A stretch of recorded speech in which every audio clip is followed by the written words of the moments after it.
It's a promise he made back in July, and early Sunday, Prime Minister Mark Carney followed through. On social media, the Prime Minister said Canada offers its partnership in building the promise of a peaceful future for both the State of Palestine and the State of Israel.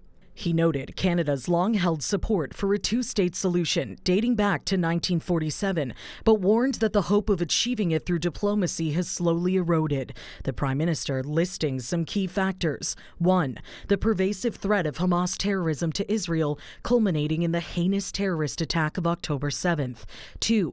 Hamas's long-standing violent rejection of Israel's right to exist. 3. The accelerated settlement building across the occupied West Bank and East Jerusalem. And 4. The Israeli government's contribution to the humanitarian disaster in Gaza.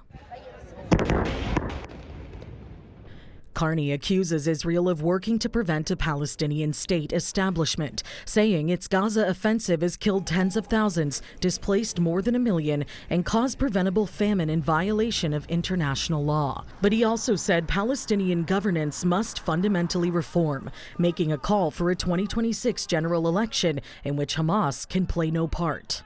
The move to recognize Palestinian statehood, not one Carney made alone. British Prime Minister Keir Starmer and Australian Prime Minister Anthony Albanese also announced recognition Sunday, saying it's the only path forward which secures peace and stability. Palestinians in Gaza skeptically welcoming the news. Regardless of whether it comes late, we welcome any recognition by any country of the State of Palestine.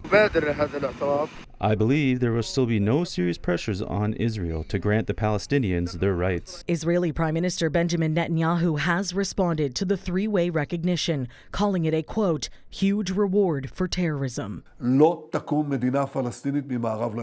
A Palestinian state will not be established west of the Jordan River. For years, I have prevented the establishment of this terrorist state despite tremendous pressure both domestically and internationally. Carney says recognizing the State of Palestine, quote, in no way legitimizes terrorism, nor is it any reward for it.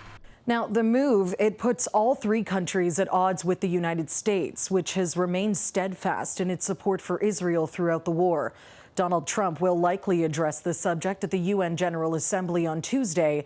That's where France is also expected to recognize the State of Palestine as well.